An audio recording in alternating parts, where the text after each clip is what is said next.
Now, from Washington, D.C., Raymond Arroyo. Welcome to the World Over Live. The battle over conscience protection in the Obama health care plan continues. My first guest is squaring off with the administration over the contraceptive mandate. Ave Maria University President Jim Tui is here to discuss his school's lawsuit against the federal government. And later, George Mason University law professor, formerly with the U.S. Bishop's pro-life Secretariat, Helen Alvare joins us to talk about the so-called war on women and offers her take on the battle for religious liberty in the health care plan. And finally, Super Tuesday is behind us in the U.S., but all four candidates for the GOP presidential nomination remain in the race. And why is the Catholic candidate losing the Catholic vote? The Romney camp says they have a numerical lock on the delegates. Do they? Terry Jeffrey, editor of CNS News, is here, and we want you to be a part of the program. So get your calls and emails in now. The number 1-800-221-9460 in the U.S. and internationally 205-271-2980. Or drop us an email at worldover@EWTN.com. Before we start the brief, we want to congratulate our producer, James Faulkner, and the new addition to his family, little Beckett. We wish him the best, and Mama as well. Here's the brief. News from the world over this week.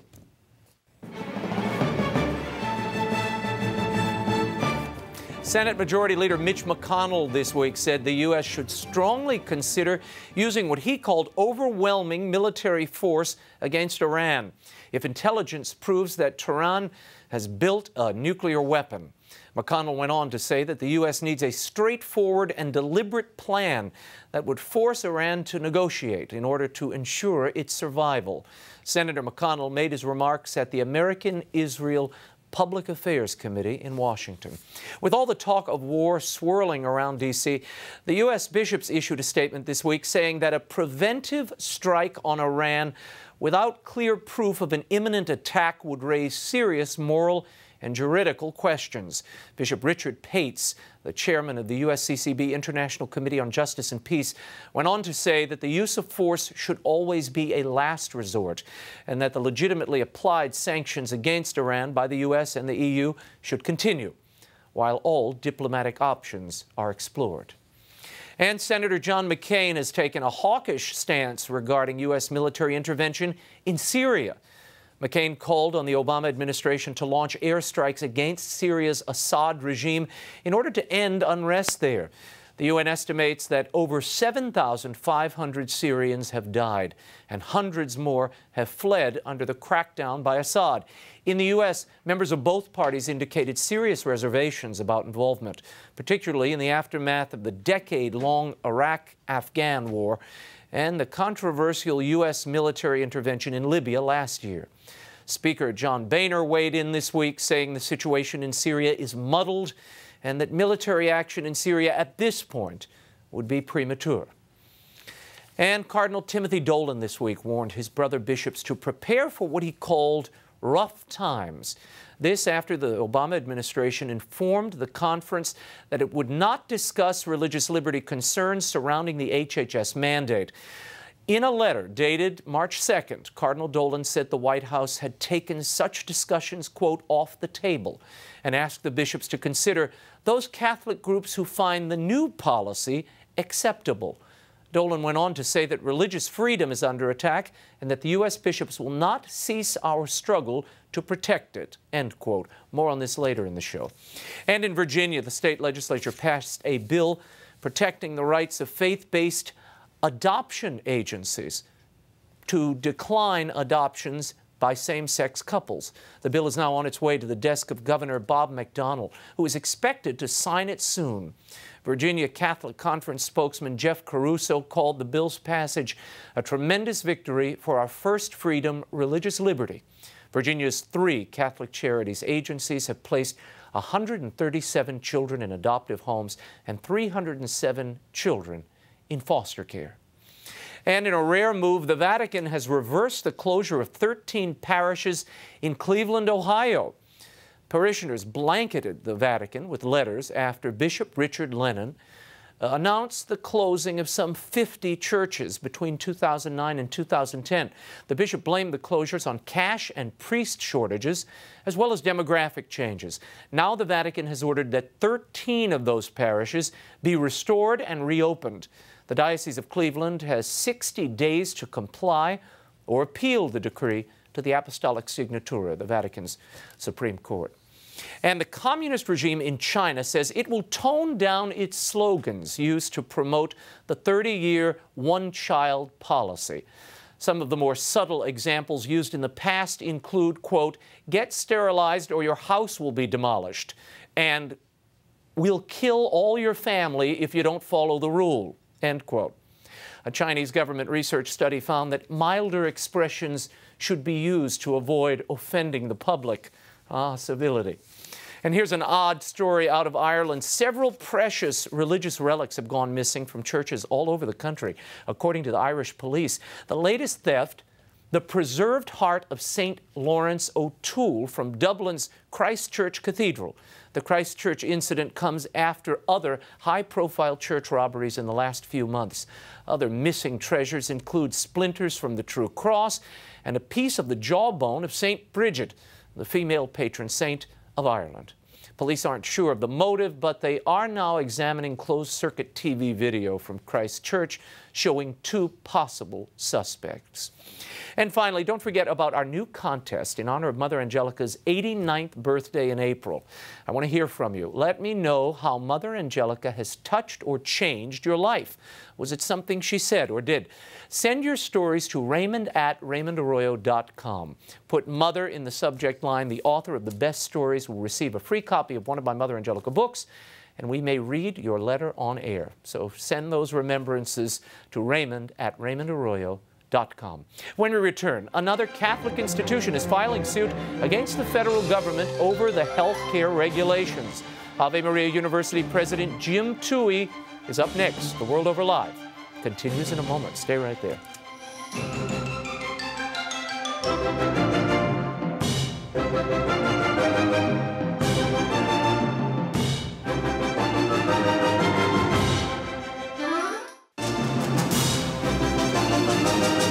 Now, once again, Raymond Arroyo. Welcome back to The World Over Live. My first guest has served as legal counsel to Mother Teresa, is the former head of the White House Office of Community and Faith-Based Initiatives under George W. Bush, and is currently president of Ave Maria University in Naples, Florida. Ave Maria is the second Catholic college to sue the federal government and HHS over the contraceptive sterilization mandate. To tell us why he decided to take the step and to give us his own unique perspective on the interaction between government and faith-based groups, please welcome Jim Tui. Jim, great to have you on the program. Great to be with you. Now, tell me what provoked this. I mean, why? You have other groups suing the government. You have EWTN. You have various Belmont Abbey. Why did Ave Maria feel it had to issue its own lawsuit? Well, because I think for Ave Maria University to maintain its Catholic identity, it was left with no choice. I mean, the last thing a little university wants to do is be suing a big federal agency, but the reality is the decision by the Obama administration left us no choice. It was an attack on our religious liberty. It was an attack on our ability to define ourselves. We saw it as meddling, as bullying, and we had to fight back, and so you go to court in America to do that. Now, you said during the press conference when this was announced, you said it's a shame that we're forced to choose between being a good citizen and a good Catholic. Explain that. Well, you know, typically in America, you can be both. You know, you can love your country, follow the laws, and also be zealous in your own practice of your Catholic faith. And here we were being told by the federal government, you must provide abortion-inducing drugs and sterilization and other things in your health plan or face a big fine by the federal government. I found that just obnoxious. I found this an effort by the government to go beyond the line that's drawn in our First Amendment. If you have a question, the number 1-800-221-9460 in the U.S., internationally 205-271-2980, or drop us an email, worldover@ewtn.com. We're talking to Jim Tui, the head of Ave Maria University. Now, tell me, Jim, what is the penalty for not complying with this mandate? The mandate's been put together in such a haphazard way that you get a bunch of different answers when you ask government. Some said it'd be $2,000 per employee per year. CBO came out recently and said it might be $100 a day. They haven't really decided even who would enforce it. Would it be the state? Would it be the federal government? This is what happens when the Obama administration starts to socially engineer, tries to put forward this new contraceptive entitlement benefit, and run roughshod over religious rights. Now, the administration would say, and I've spoken to members of the Obama administration, and they claim, look, we gave you your accommodation. You aren't paying for it. The insurance company is paying for it. You would say what? I would say that's nonsense. That's a shell game. It's an illusion. First of all, these drugs cost something today, and they're going to cost something tomorrow. And if they're saying that the university is not going to be paying that, who's paying it? The insurance provider? No, they pass the costs on to us. So that was, I think, a fake accommodation. It was a fig leaf. And the reality is we are still being required to pay for contraceptive services and abortion-inducing drugs. Now, Jim, you've heard the rap. And the rap on you, on all these Catholic institutions, is you all are trying to deny contraceptives to your students, in your case, or to employees in the case of a Catholic employer. Is that what's going on? No one's denying. I mean, they're ubiquitous, first of all. No one's denying them, and Catholics make their own decision on that question. The issue is, why should a religious organization, a faith-based group, be forced to violate their sincerely held religious convictions to comply with the federal law? That, to me, is making us pay to practice our faith, and I think it's wrong. Let's talk for a moment about your tenure. You were, for a time, the director of the Faith-Based Initiative Office here in Washington under President Bush.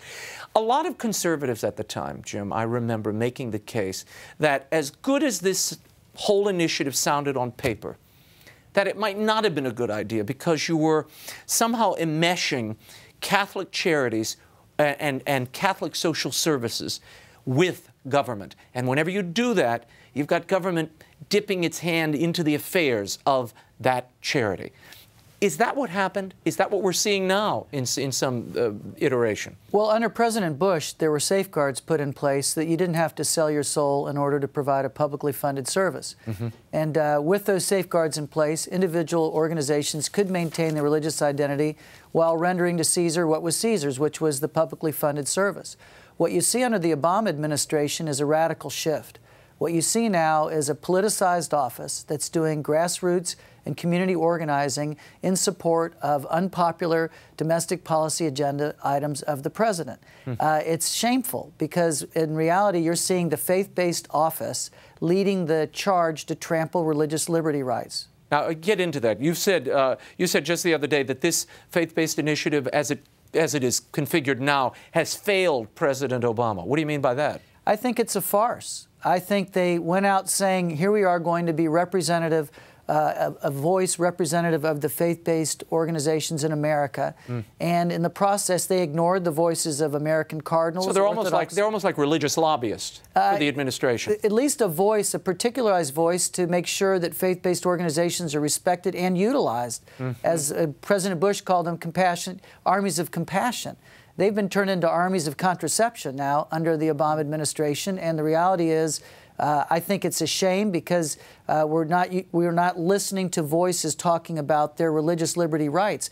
And where was Cardinal Dolan's voice heard by the faith-based office? They didn't even meet with them. And they didn't try to work out the self-insured issues. So many areas where, had the faith-based office done its job, they would have heard those voices. But your office, as it was originally envisioned, this was not sort of a sounding board, a religious cabinet for the president, was it? No, it was there to remove barriers so faith-based groups could help addicts recover and the homeless find permanent housing. So that the federal funds, so that these religiously based social outreaches weren't cut off from federal funding, right? I mean, that's what it was designed to do. That's right, because when President Bush took office, if you had a mezuzah at your door, if you had a cross on the wall, if you had a board of directors that were all of one faith, the federal government could come in and say, well, change all of that or we're not going to partner with you. And that's not what the First Amendment said. This was the kind of radical secular orthodoxy you saw pervasive in government, and I'm sad to say it looks like it's returning. What is the proper balance, in your estimation, between federal and these religiously based outreaches? Well, fortunately, you've got a great constitutional law expert coming on behind me. But I would say that that free exercise clause and then the prohibition against established religion, there's a dynamic tension and vision. President Bush, I think, found it, which is why we didn't have any court challenges. Now you're seeing the Obama administration getting sued because they crossed the line. They've gone too far. How confident are you? I want to return to this HHS mandate business. How confident are you that you will get some sort of exemption, either through Congress or from this administration? I mean, it seems the administration, they're simply saying it's off the table. It's not a possibility. I think they badly miscalculated. I think they thought they were putting an end to it when President Obama stepped into the press briefing room to make his so-called accommodation announcement. The reality is the debate has just begun, and you're hearing the bishops, you're hearing rabbis, evangelicals, people of no faith at all that don't want to see religious liberty trampled upon. You're seeing a lot of voices unite. They're hearing it in Congress. They're hearing it in the courts, and we'll continue to hear it in the run-up to the election.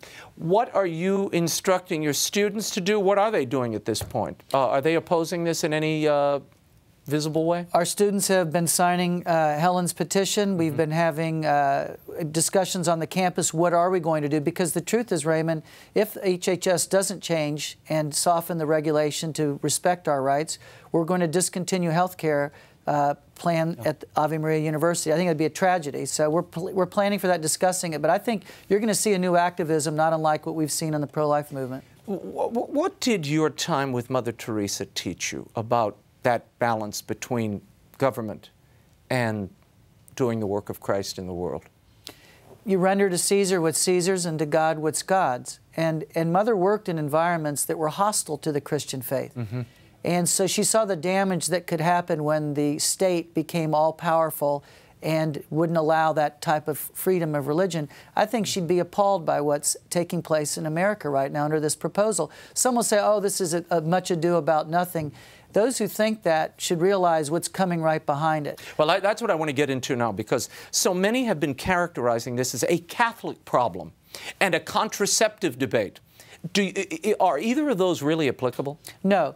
First of all, my friend Chuck Colson and many others that aren't Catholics but are very concerned about the First Amendment too, focus on the family. A lot of groups that are out there are very upset with what's taking place, and they're planning how to respond. With respect to this idea that this is all about contraception, if President Obama wanted to start a new program to make free contraception available, he could have done that easily. Why did he take the route of forcing faith-based groups to renounce their faith in order to comply with the federal rule? Well, it's only 10% of health care plans now bar contraceptive coverage. Right. 90% have it included in the plans. So it doesn't seem there's this great public outcry or need for this, yet that's how it's been described here, that there are women who are suffering and cysts are growing because they don't have access to these abortion pills. Yeah, I think this is all part of an effort, I think, to minimize the role of faith-based organizations to be who they are in the public square. We are being bullied into complying with the mandate that we find unjust. You founded a group, a nonprofit group called Aging with Dignity, that really concerns itself with the end of life and preparing for the end of life. What impact, I mean, this is just the first major regulation we've seen come out of this health care plan. The fact is, there are more than 100 to come. Right. What impact do you think this will have, particularly on the end-of-life care? That's where all the money is. That's where all the money's spent. You've got to do something to curtail that spending, if you will. How do you see this playing out? Well, I think Sarah Palin got criticized when she started speaking about death panels. But the reality is, if you don't respect life, if you don't respect the God-given dignity of individuals, it all becomes an economic question and a utilitarian question, doesn't it? And from my perspective, I think that this whole health care reform legislation and the mandate is not going to hold up under close constitutional scrutiny. But we'll let Helen hit that one over the wall. No, this is very, I mean, this is just the beginning. And considering the latitude that is given to the Secretary of Health and Human Services in that bill, it was all left to the discretion of the Health and Human Services Secretary, to the discretion of the Health and Human Services Secretary. These are the laws and the rules that will govern our health care from the beginning of life to the very end.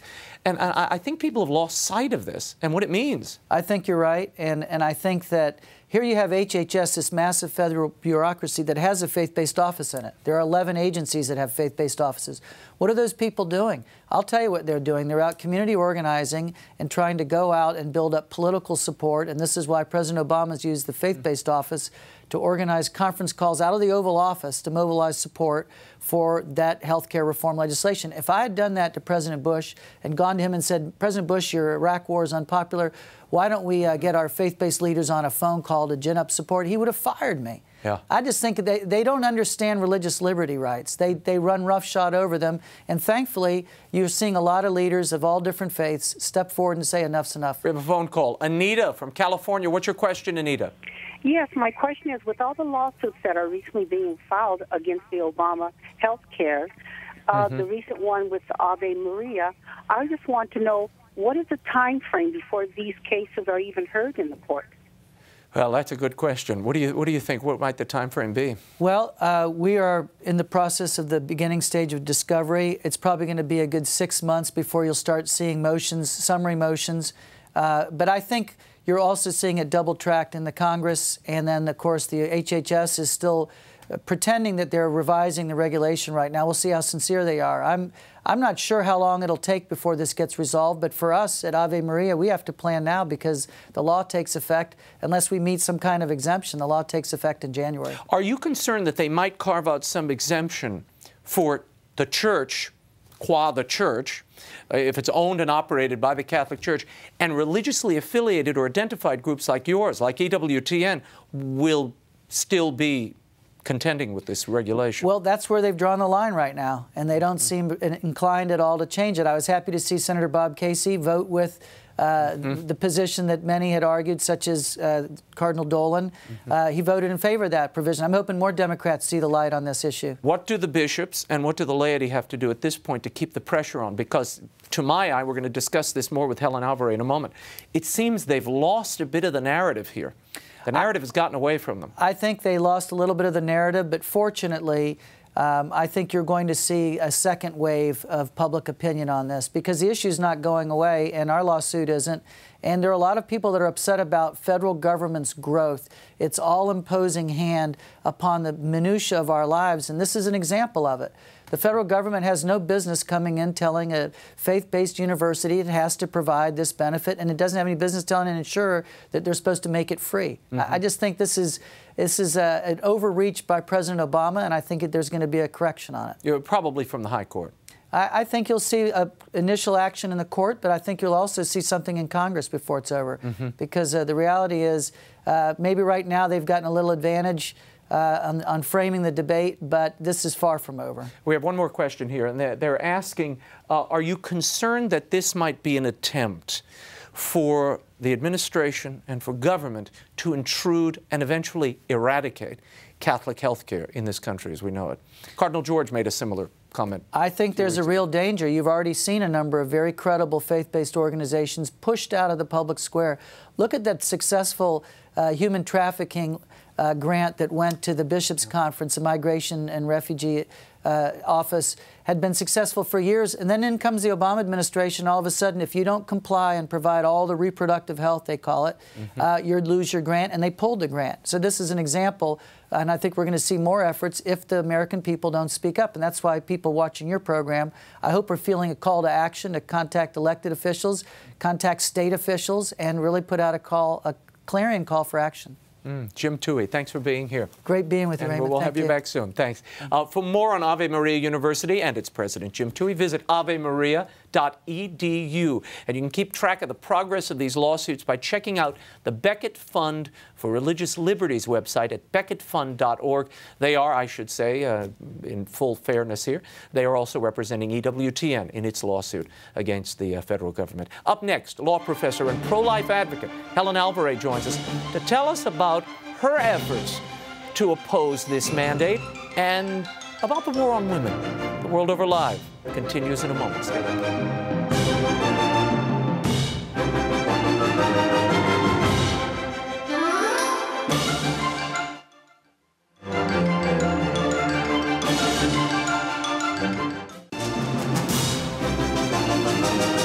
Now, once again, Raymond Arroyo. Welcome back to The World Over Live. My next guest is currently an associate professor of law at George Mason University in Virginia. She served as the U.S. or at the U.S. Bishop's Pro-Life Secretariat and is a consultant to the Vatican's Pontifical Council for the Laity. Late last month, she co-authored an open letter to President Obama and Secretary Sebelius and members of Congress protesting the HHS mandate. It has since been signed by over 7,000 women. Hard to say because they keep coming in. Here to tell us about it and to comment on the much ballyhooed war on women is Helen Alvare. How are you, Helen? It's great to have you back on. Tell me, first of all, where did the idea for this letter come from? Was it a reaction to the first hearing they had on Capitol Hill about religious liberty? Everyone, my peers in the media, were saying, ha-ha, look, all men. Yes. And Planned Parenthood posted a picture of the first all-male panel, ignored the women on the second panel, and all day I kept getting emails from people saying, where are the women? I didn't see you, and where were the other women? And I'm getting angry at the way Planned Parenthood is framing it. So as all good pro-life efforts start, most at the kitchen table, this one was at the stove. I was making chicken soup for my kids, and I thought, I've got to do a letter. And I sat down at 7. I contacted my neighbor, who's a really brilliant religious freedom lawyer, Kim Daniels, and I said, if I draft something, can we ping it back and forth? Every time I sent it, it came back in 5 seconds. We had it out by the next morning to a couple of dozen women from each of us. We were at 750 by the weekend and 2,000 by the end of the week. And this is strictly women to women saying two things. One, we support religious freedom. And number two, to put it nicely, don't you dare speak for all women, administration. You don't. You simply don't. And we now have the more than anecdotal evidence that they simply cannot. Yeah. And we're going to put a picture up. There was a second hearing in the House Judiciary, and it was Bishop Laurie, accompanied by 3 women. No one saw this because it wasn't covered anywhere. It simply wasn't covered. Why? It violated the narrative that had already been set by Ms. Fluck and this other hearing. Tell me about this. We're going to play a little bite from Sandra Fluck, who is a Georgetown law student and an activist, we should say, both in New York as well as here. What did you make of all this? The optics, the theatrics of... Right. I'm well familiar with the optics of these kinds of panels. You have experts and you have victims. But they didn't want any experts because really the religious freedom legal case on this is pretty clearly going to go in favor of Ave Maria and the other plaintiffs. So they needed strictly the narrative that this was women versus male clerics.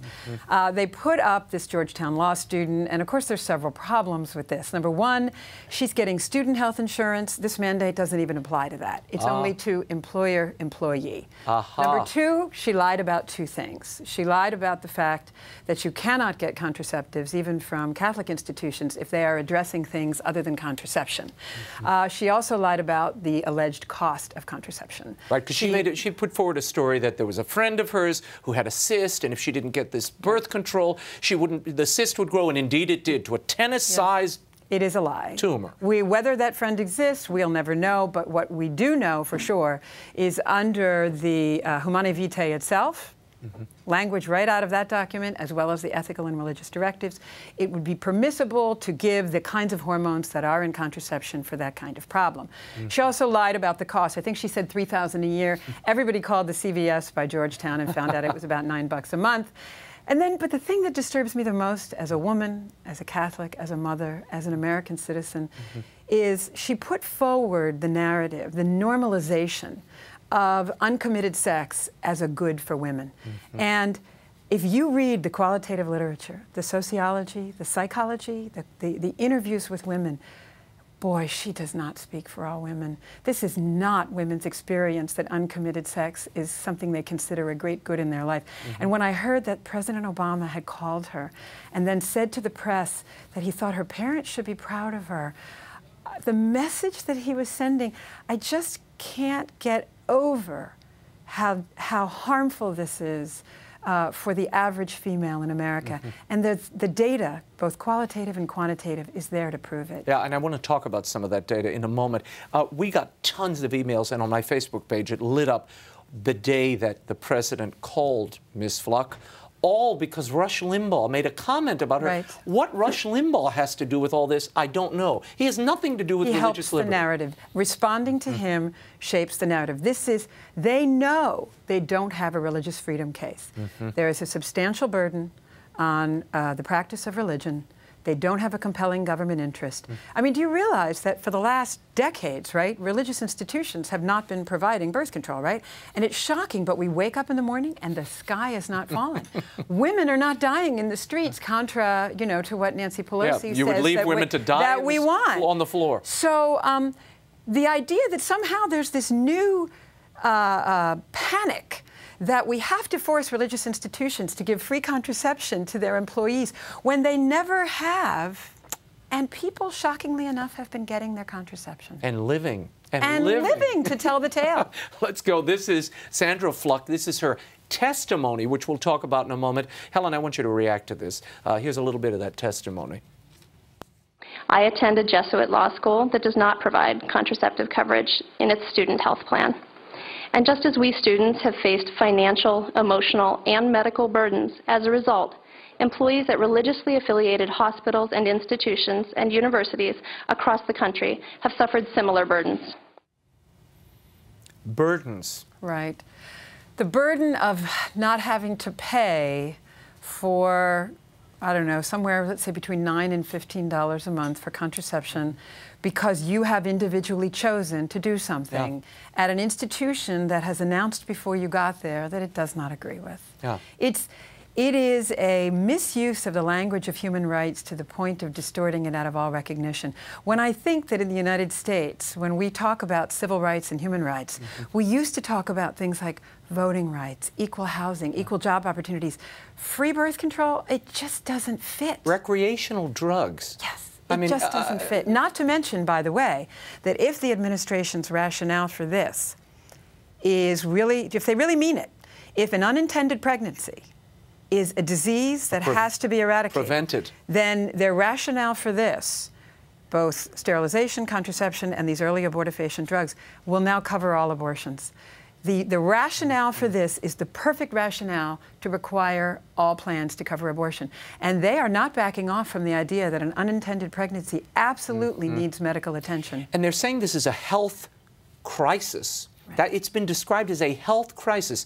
In what way does the pill, a contraceptive pill or an abortifacient pill, prevent a health crisis? Doesn't it really cause a health crisis by giving these young women a sense of invincibility or protection? Okay. When You're hitting my favorite let's talk topic about this. on this. There's two things. Number one, there is a reason why on, in fact, progressive talk radio around the United States, you hear advertisements for women to join class action suits against the pill. There is a reason why every day in my inbox, there is a company that collects plaintiffs for class action suits and seeks lawyers. They were seeking one this morning regarding blood clots and the pill. It is the case that they have health risks of their own. Number two, the law and economics literature, the law and sociology literature on this is really, really clear.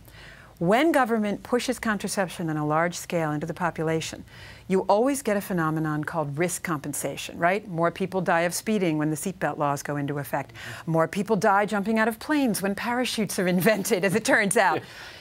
It is really not, there's no data on the other side of the fact that when contraception was made widespread by the government, more people entered into sexual relationships without commitment. They thought the risk was lower. Sex became, for women, the price of having a relationship. More women are involved in more absolutely sad, uncommitted sexual relationships. There are now more abortions, more out-of-wedlock births, and more unintended pregnancies since the government started these programs than before it. And if the government has data to show otherwise, show me. I read their Institute of Medicine report on which this mandate is based. It's not in there. There's nothing there other than a couple of Alan Guttmacher studies, Planned Parenthood's old affiliate. And the argument we keep hearing, even as recently as this week, is, and for those of you who are concerned about abortion, if you distribute more of these birth control pills, the numbers of abortion drop, Helen Alvare. Right. What's wrong with that? Well, since the government has gotten heavily involved in Title X contraception, which is not even always needs-based, paying 90 to 100% of contraception for women at and above the poverty line through Medicaid. Passing it out through sex education programs, giving, what, $300 and some million a year just to Planned Parenthood alone. You have had out-of-wedlock pregnancy rates go from 5% in 1960s to over 40% now. Abortion rate from about 100,000 to up to 1.6 million. Now they say it's down to 1.3 million. It's plateaued there. We can't seem to get it down. All the things they said would improve if we just fed birth control to the population at high rates have gone south. Yeah.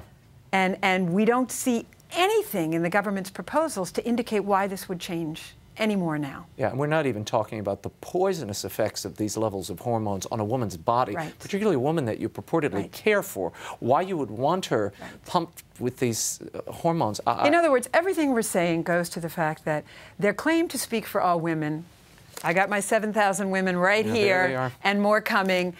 The data that's out there, whether it's the economics data, the social, the psychological, the medical data, they're not even bothering to respond. It's absolutely insulting to women that those of us who disagree with them don't exist. Let's go to the phones for a moment. Joan from New York. What's your question, Joan? Yes, thank you for taking my call. My question is, it seems pretty obvious that this mandate is an infringement on religious freedom. And I was wondering, is there a possibility that it could go through in our courts the way they are today? Wouldn't this be a blatant violation that would be shot down pretty much immediately? And if so, why is the Obama administration pushing it so fiercely?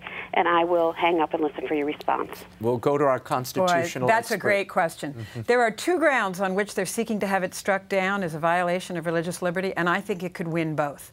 One is go directly to the Free Exercise Clause and claim that this is not a neutral law of general applicability that does not require a religious exemption. There's nothing neutral or general applicability about it. There are hundreds of thousands, I think millions of people who are currently exempt from the health care law because the government has granted these, but not us. Unions, McDonald's, and that is not a neutral granting of exemptions. Plus, the government has to demonstrate that it has a rational relationship to a state interest here.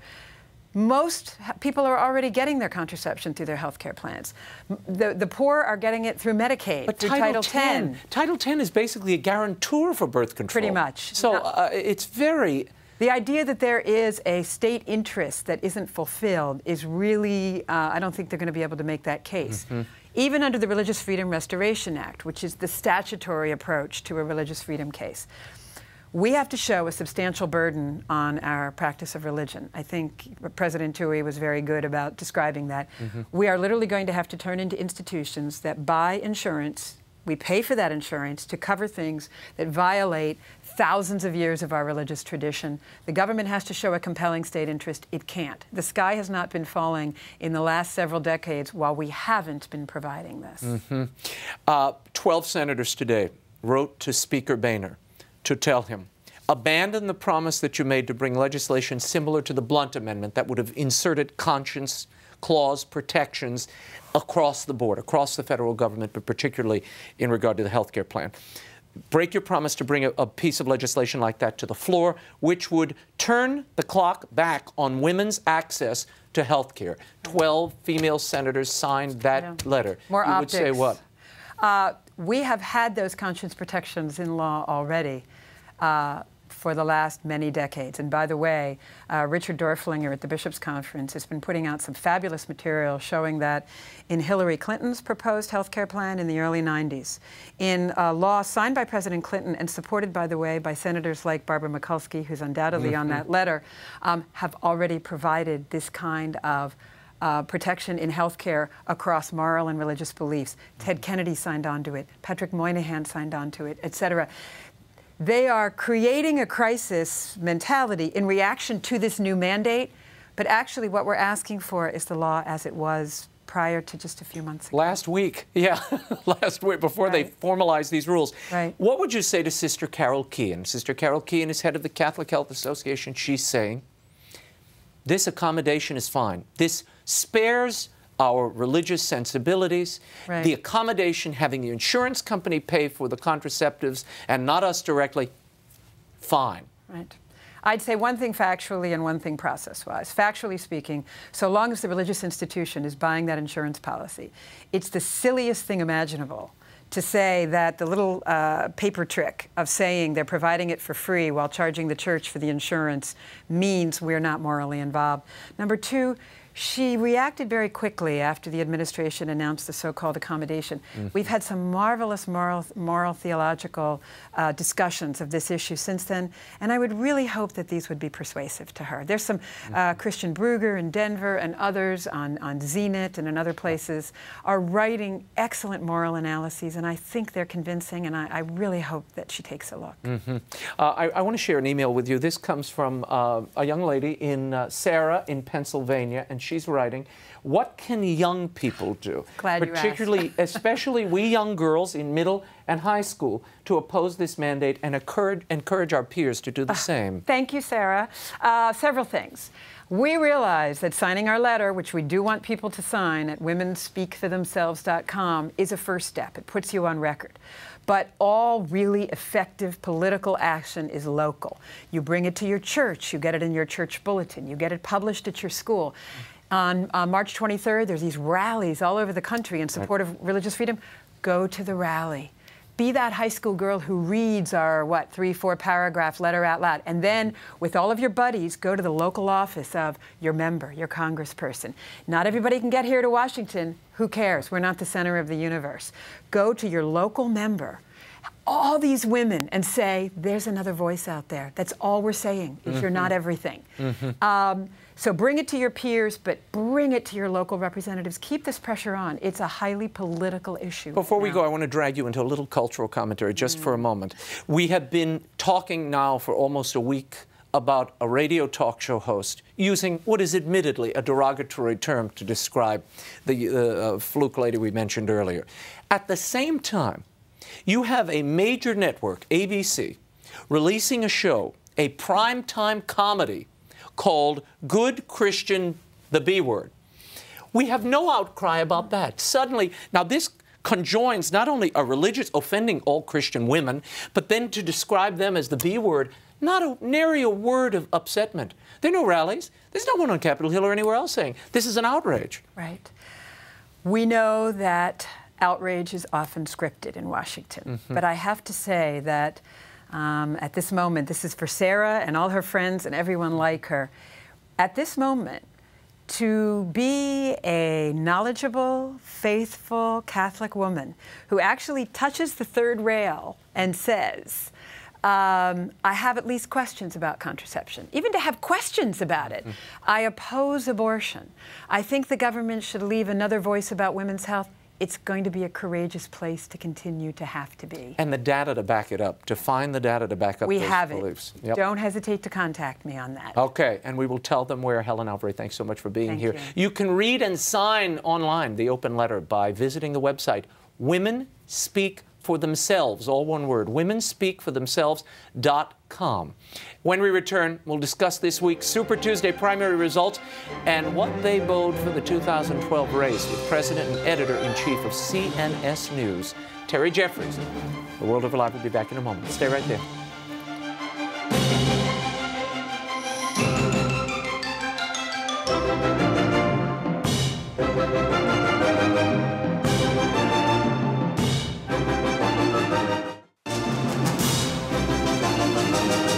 Now, once again, Raymond Arroyo. Welcome back to The World Over Live. Super Tuesday has come and gone. So where do the Republican candidates stand in their quest for the GOP nomination? Here to unpack it all for us is Editor-in-Chief of CNS News, Terry Jeffrey. Terry, hey, great to see you. Good to see you. Thanks for coming out. Romney took the lion's share of these states, the 10 states that were up for grabs the other day. He wins Ohio by 1 percentage point. What does that tell us about his viability as a candidate long term? He's a weak candidate, Raymond. There's no doubt about it. I mean, where he did well in Virginia, where I live, but there's only 2 candidates on the ballot. It was him and Ron Paul. Right. Ron Paul got 41% of the vote. He won big in Massachusetts. He won big in Idaho, but he lost in Tennessee and Oklahoma to Rick Santorum. He lost in Georgia, of course, to Newt Gingrich. And in Ohio, which is the crucial swing state in a presidential election, he just squeaks by after investing a huge amount of money tearing down his principal opponent there, Rick Santorum. Now, you heard the spin coming out of the Romney campaign today, that this is a numerical problem, and they have 415 delegates right now. Santorum's got 76, Newt's got 105, and Ron Paul's got 47. They say, the Romney camp, it would take an act of God for one of those rivals to win this nomination. Is an act of God coming, Terry? Well, I mean, that's simply not true. I mean, we're a third, approximately, of the delegates that are going to go to the Republican convention in Tampa have been decided. So we have 2/3 left to go. And, you know, we've seen some regional politics here. You know, of course, Romney's strong in Massachusetts. He wasn't that strong in his home state of Michigan. Yeah. He's strong in Arizona and Idaho, but he's not strong in the South, and he's not strong in those swing states in the Midwest. And we have a lot of primaries coming up in the South. And we'll see. He didn't do well in 08. We'll see how he's going to do well this time. I wanted to, is making a numerical argument the best way to go? And again, it seems it's just a version of the invincibility argument that started this whole campaign. Well, ultimately, Romney's problem is this. He clearly does not have the support of the conservative base of the Republican Party. When you look at the exit polls, the conservatives now are going for Santorum. Some of them are sticking with Newt. Yeah. There's some of them that are going to Ron Paul. They're not going to Romney. The 41% who voted for Ron Paul in Virginia, that's a conservative protest vote against Romney. There was nobody else on the ballot. Gingrich and Santorum didn't qualify. Right. So when you add here, you have a candidate who's weak with the Republican base. He's weak in the South, which is the geographical base of the party. Then we know, it's just an historical fact that states like Ohio and Michigan, Wisconsin, Iowa, they decide who wins presidential elections, and he's not strong there. So he hasn't yet found a way to appeal either to the swing vote that he needs in the general or the base that he needs to energize to get out. Let's talk for a moment about the upcoming states. In Alabama, 77% of those primary voters in the GOP are evangelicals. Right. How big a role will that play, and do you think that can ever be Romney territory? Well, you know, it's an interesting, it could be, I don't think it will be, but there's an interesting dynamic here which makes this election unique in the Republican primary. That area of the South is heavily evangelical Christian. There is a little bit of Catholic population around Mobile. There is. Louisiana is the most Catholic state in that area. Southern Louisiana is very Catholic. But these two states, Alabama and Mississippi, are very, very Protestant, evangelical Protestant. And we have two Catholics and a Mormon going down there to run. And Rick Santorum, by the way, in the exit polls has shown tremendous strength among evangelical Christians. Yeah, no, he had huge numbers among evangelicals, even in Ohio, which I want to get into. Let's talk about that for a moment. Yeah. Santorum goes into Ohio. He loses among Catholics. Right. And I want to talk about this. 43% of Catholics vote for Romney, 31% for Santorum, 14% for Newt Gingrich. What does it tell us? The spin on this has been Santorum's losing Catholics. Well, you know, when I first saw these numbers reported by CNN on Tuesday night, it was shocking. It was very surprising that Santorum didn't do better with the Catholic. He's from Pennsylvania. He's from right next door. Yeah. He's in Steubenville on election night, where there's this great Catholic college. Central. Right. You look at it a little more closely, Raymond, and you know, you add Gingrich and Santorum's vote, and they beat Romney with the Catholic vote in Ohio. And, you know, of course, Catholics aren't a political monolith. We're talking about Catholics basically who are Republicans. These aren't Democrats who are crossing over. These are Republicans. So these are a lot of church-going Catholics, by and large. We don't know. We haven't seen the breakdown in these exit polls. That they don't get that granular. They don't, and you wish they would. But, you know, it seems like the Catholic conservative vote is splitting right now between Santorum and Gingrich, just like the Catholic vote, excuse me, the conservative vote is splitting generally, with Santorum getting a bigger share at this point than Gingrich. Yeah. I want to play a little bite from Santorum the other night. Do we have that bite? This is an election about fundamental liberty. And the signature piece of legislation that points this out, where you have economic rights created by the government, and then the government using its heavy hand to force you to buy insurance, to force you to take policies that you don't want, and of course to force you to take coverages that may even violate your faith convictions. Terry, when I first heard this, you know who I thought of? Who? Your old boss, my friend Pat Buchanan. Yeah. It had that kind of Buchananite roll to it. What do you think? How does this play? Well, it's an important issue, and here's a key distinction between Romney and Santorum. Romney was the architect of Romney Care up in Massachusetts. There's no doubt it was a model for Obamacare. It is the model for Obamacare.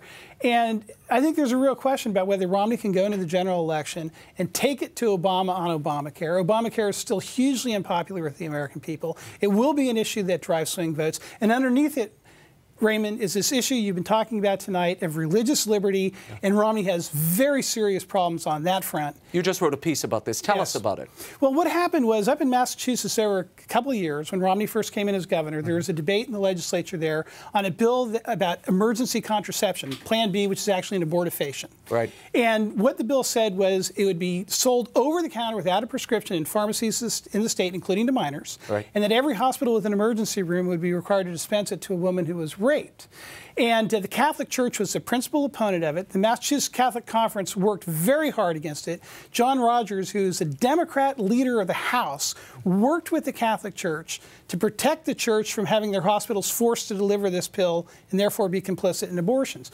While this was being debated, Mitt Romney was agnostic. He would not take a position on it. Now, Romney says he vetoed that bill. Now, he did. When it was debated, he would not take a position. When it was finally passed, he came back from his vacation home in New Hampshire, and he vetoed it. But he never talked about the threat to Catholic hospitals because the bill that was understood by the House Majority Leader and by the Massachusetts Catholic Conference, and I have this documented, by the way, they believe that an existing Massachusetts conscience law that expressly exempted religious hospitals from administering contraceptives or abortions if it was against their religious principles still stood.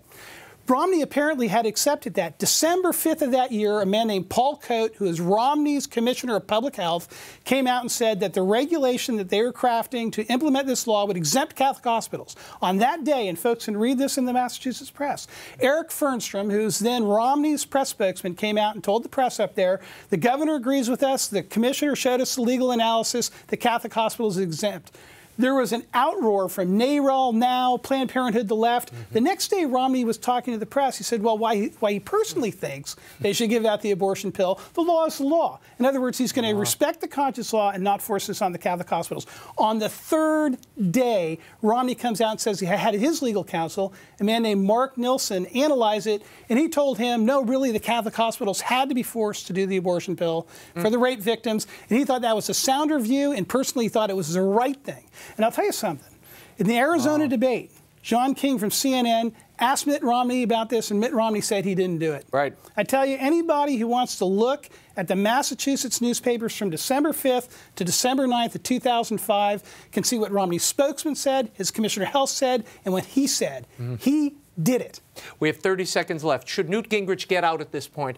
The argument from Santorum being that he's splitting the vote and it should all go to Santorum. Well, you know, clearly Newt's going to stick it out through Mississippi and Alabama. I heard that someone with his campaign said if he doesn't win there, really he's not a credible candidate anymore. I think that's true. So I think you may see if Newt doesn't win in Mississippi and Alabama on Tuesday that he's probably going to be reevaluating his campaign. Very good. Terry Jeffries, always a pleasure. Thank you, Raymond, Thanks for coming out. You can keep track of Terry's columns in the important political news at cnsnews.com. And I keep saying Terry Jeffries, and it's Terry Jeffrey. I've only known him for about 20 years. That is all the time we have now, but the show continues on Facebook and Twitter. Go to RaymondArroyo.com. The Twitter and Facebook pages are linked on the left-hand side of the site. There you'll find the latest news, some commentary, and things you won't find anywhere else. Don't forget to send those Mother Angelica stories to me at RaymondArroyo.com. Until next week, we'll be scouting the world over for all that is, seen and unseen. On behalf of the staff and crew of EWTN News, I'm Raymond Arroyo. Thanks for watching. We'll see you next time. Bye now.